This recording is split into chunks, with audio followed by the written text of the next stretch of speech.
Hello my dear viewers and dear subscribers and all the people who are watching this video, welcome back again in my channel and I hope all of you are very well। बहुत अच्छे से आप अपनी studies कर रहे हो, ठीक है।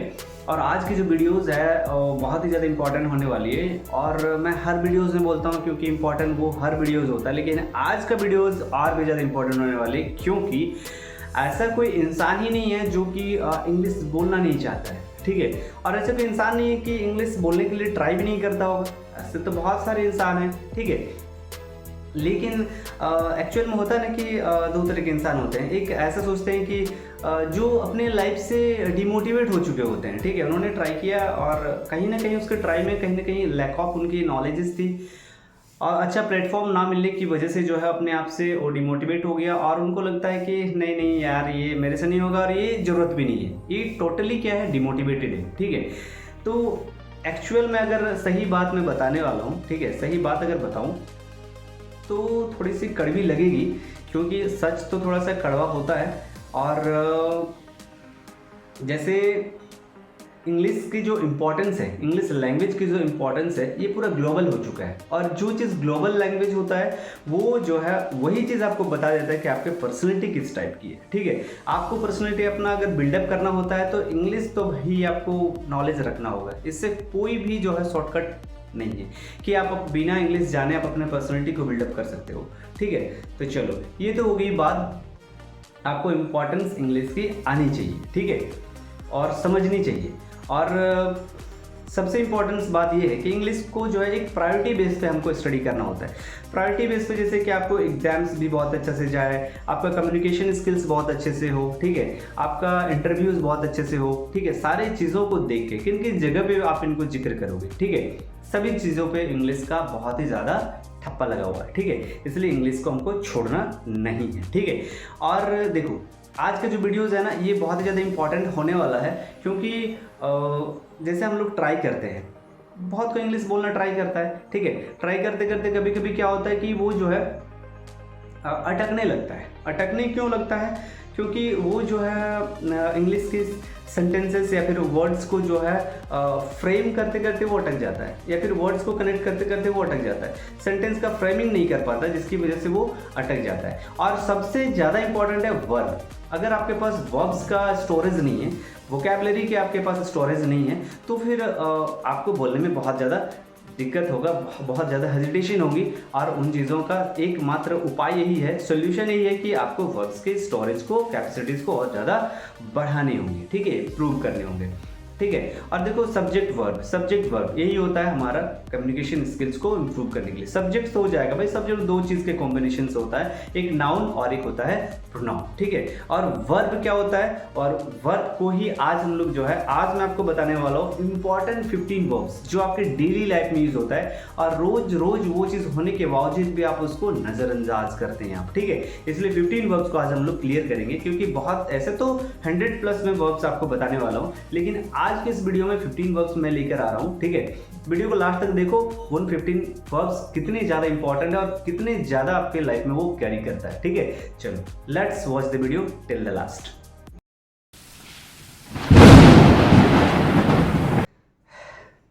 So without delay let's start the class, ठीक है। देखो सबसे पहला इंपॉर्टेंट है, ठीक है, बहुत ज़्यादा इंपॉर्टेंट है, बुझाना। बुझाना क्या होता है, बुझाना का इंग्लिश क्या होता है? अगर आप कुछ सेंटेंस बोल रहे हो, सपोज दैट यही आपने बोल रहे हो, यही आप बोल रहे हो कि उसने अपने जन्मदिन पर मोमबत्तियां बुझाई। आपको उसने का इंग्लिश पता है, अपने जन्मदिन का इंग्लिश पता है, ठीक है, मोमबत्ती का इंग्लिश पता है, लेकिन आपको तो बुझाई, बुझाना इसका तो इंग्लिश ही नहीं पता है, तो how can you speak English, कैसे बोलोगे? तो सबसे पहले तो आपको ये वर्ब को जानना होगा। तो बुझाना का इंग्लिश क्या होता है? Blow out. क्या होता है? ब्लो आउट, ठीक है, हो जाएगा ब्लो आउट, ठीक है, ब्लो आउट। अब सेंटेंस क्या होगा? उसने अपने जन्मदिन पर मोमबत्तियां बुझाई, तो she blew out, she blew out the candles on her birthday, ठीक है। देखो she blew out the candles on her birthday, ठीक है। ब्लो इसलिए हुआ क्योंकि ये पास्ट फॉर्म ऑफ सेंटेंस है ना, बुझाई। तो टेंस का कॉन्सेप्ट है, टेंस के वीडियोस देख लो, टेंस का हर एक वीडियोस बहुत अच्छे से बना हुआ है। ये कॉन्सेप्ट देख लोगे तो आपको ब्लो क्यों हुआ वो पता चल जाएगा। ये पास्ट फॉर्म का सेंटेंस है, इसलिए ब्लो का ब्लो हो गया। तो she blow out the candles on her birthday, ठीक है। She blows out the candles on her birthday, उसने अपने जन्मदिन पर मोमबत्तियां बुझाई। कितना बेहतरीन सेंटेंस है। सेकंड देखो, फटना, ठीक है। फटना, गुब्बारा बच्चों के हाथों में फट गया। गुब्बारा बच्चों के हाथों में फट गया। गुब्बारा का इंग्लिश पता है, बच्चों को इंग्लिश पता है, हैंड्स हाथों वो भी पता है, लेकिन आपको फटना का इंग्लिश ही नहीं पता है, तो कैसे बनाओगे इंग्लिश सेंटेंस, ठीक है। तो फटना का होता है ब्रस्ट, BURST, क्या है, ब्रस्ट। गुब्बारा बच्चों के हाथों में फट गया। अब आपको फटना का इंग्लिश भी पता है, ब्रस्ट, ठीक है। तो क्या हो जाएगा, the balloons, the balloons burst, the balloon burst in the hand of children, ठीक है। the balloons burst in the hand of children, गुब्बारा बच्चों के हाथों में फट गया। कितना अच्छा सेंटेंस है। the balloons burst in the hand of the children, ठीक है। the balloons burst in the hand of children, इसको बार बार रिपीट करना होगा, सेंटेंसेस को यूज करना होता है, तभी आपका इंग्लिश की कम्युनिकेशन स्किल बहुत ही ज्यादा इंप्रूव हो जाएगा, ठीक है। अब देखो टपकना, टपकना के इंग्लिश में क्या होगा। सेंटेंस ये है, बरसात के दिनों में छत से पानी टपक सकता है। वाकई सही बात है, बरसात के दिनों में छत से पानी टपक सकता है। तो आपको बरसात का इंग्लिश पता है, दिन का पता है, छत का पता है, पानी का पता है, लेकिन आपको टपकना का इंग्लिश नहीं पता है। तो how can you framing the sentence, how can you frame the sentence while you want to speak English, कैसे। तो टपकना का क्या होता है आप बताओ। टपकना का हो जाता है ड्रिप, क्या होता है, ड्रिप, ठीक है। क्या हो जाएगा, DRIP, ड्रिप। तो बरसात के दिनों में छत से पानी टपक सकता है, ठीक है। तो बरसात के दिनों में ड्यूरिंग रेनी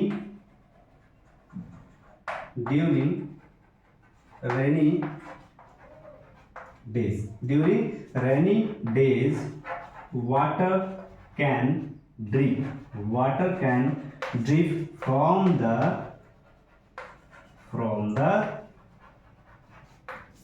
roof, ठीक है। during rainy days, सॉरी यहाँ पे आया होगा, during rainy days water can drip from the roof, during rainy days water can drip from the roof। अब आपको टपकना की इंग्लिश पता है तो आप बेफिक्र इंग्लिश बोलिए, बेधड़क इंग्लिश बोलिए, ठीक है। अब देखो रटना, रटना का क्या होता है आपको तो देखो हिस्ट्री एग्जाम के लिए, हिस्ट्री एग्जाम तो ऑलरेडी इंग्लिश है, के लिए मुझे रटना होगा, ठीक है। हिस्ट्री एग्जाम्स के लिए मुझे क्या करना होगा, रटना होगा। तो क्या हो जाएगा, रटना का क्या होगा, क्रेम, क्या हो जाएगा, CRAME, क्रेम, ठीक है। तो हिस्ट्री एग्जाम के लिए मुझे रटना होगा तो क्या हो जाएगा, आई नीड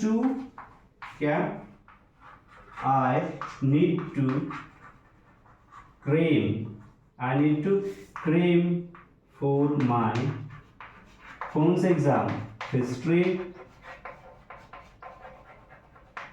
एग्जाम्स, ठीक है। तो ये वर्ब्स जानना बहुत जरूरी है। Without knowing this kind of verbs this is not possible to make any kind of sentence, ठीक है।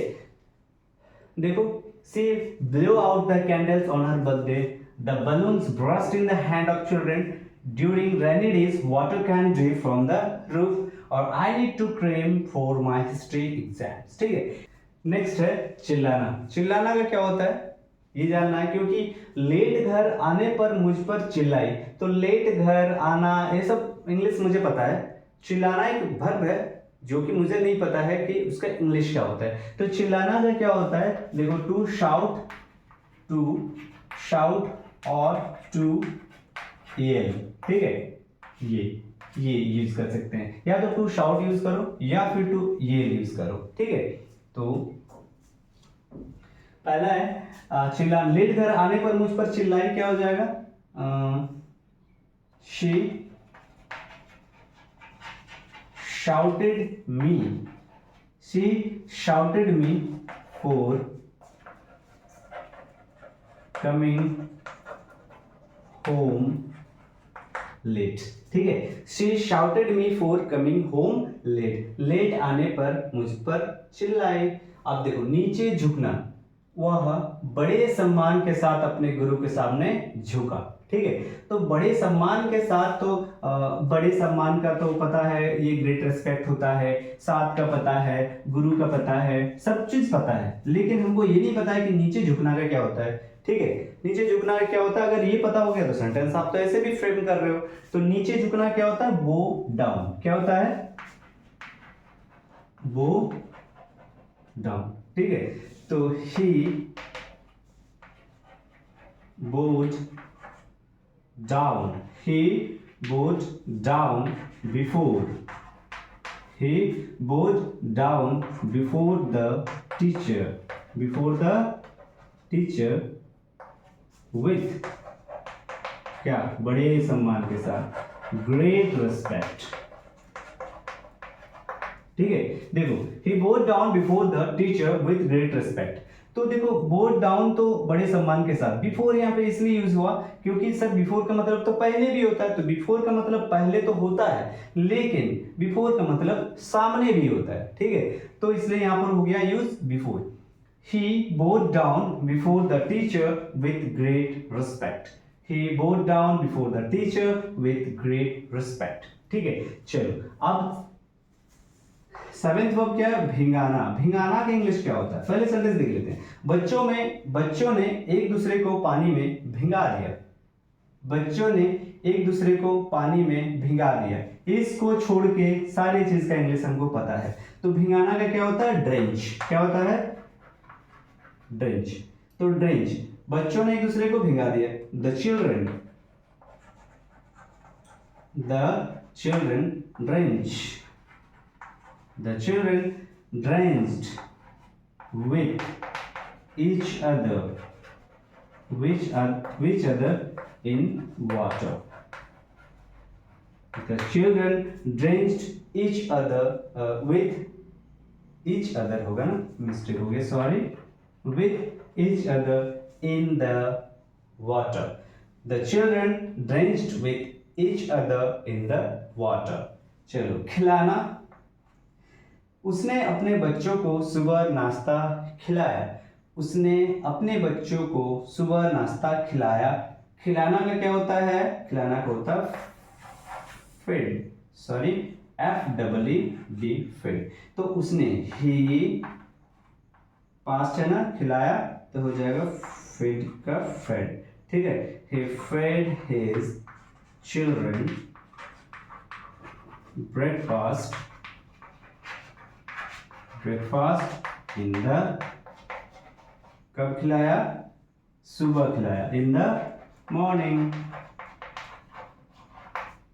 ठीक है, इंपॉर्टेंट वर्ब्स है। ठीक है, देखो चिल्लाना, नीचे झुकना, भिंगाना, खिलाना। ठीक है, तो बहुत ही ज्यादा इंपॉर्टेंट है। she shouted me for coming home late, he bowed down before the teacher with great respect, the children drenched with each other in water, he fed his children breakfast in the morning। पटकना। ठीक है, next verb क्या है, पटकना। तो वह कचरा पटकने के लिए सही स्थान की तलाश में है। पटकना दैट मीन्स कोई फेंकना ही होता है, लेकिन कचरा पटकना होता है। ठीक है, देखो पटकना का इंग्लिश क्या होता है, पटकना का इंग्लिश क्या होता है, डंप। क्या होता है, DUMP, डंप। तो वह कचरा पटकने के लिए सही स्थान की तलाश में है। तो he has been searching। ठीक है, तलाश में है ना, सर्चिंग कर रहे, या फिर सर्चिंग फॉर, या फिर यहाँ पे लुकिंग फॉर भी आप यूज कर सकते हो, सर्चिंग या लुकिंग फॉर। ठीक है, he has been searching for या looking for the right place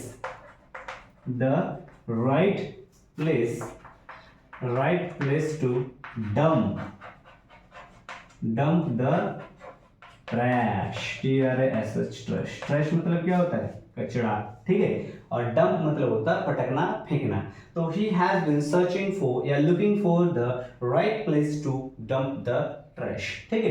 he has been searching for या looking for the right place to dump the trash, ठीक है। बहुत ही बेहतरीन वर्ड है, बेहतरीन वर्ब है। देखो अब डूबना, डूबना का क्या होता है? ऐसे तो बहुत बच्चे ऐसे बोलते हैं कि डूबना का सिंक होता है।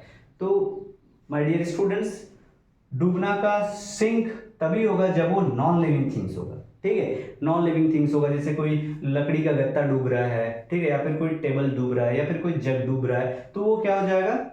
सिंक। लेकिन अगर यहाँ पे डूबना है तो ये तो नॉन लिविंग थिंग्स नहीं, क्योंकि बच्चा डूब रहा है, तो क्या हो जाएगा? ब्लो। क्या हो जाएगा? ब्लो। क्या?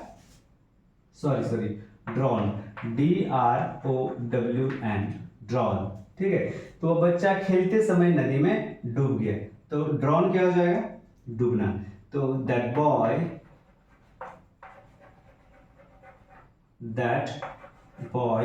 drowned, that boy drowned in the, कहाँ पे? River, in the river while playing, ठीक है। The boy drowned in the river while playing, ठीक है। चिपकना का क्या होता है? चिपकना का होता है स्टिक। देखो मुझे पता नहीं डबल सेलो टेप मेरे हाथ में कैसे चिपक गया। डबल सेलो टेप क्या होता है? बर्थडे उड्डे में हम लोग गुब्बारा स्टिक करते हैं तो वो चिपक जाता है हाथ में किसी बच्चे का, तो वो करता क्या है कि मुझे पता नहीं डबल सेलो टेप मेरे हाथ में कैसे चिपक गया, ठीक है। तो क्या होता है? स्टिक। इसको ट्रांसलेट कैसे होगा? आई डोंट नो, मुझे नहीं पता। I don't know how the double shallow tape,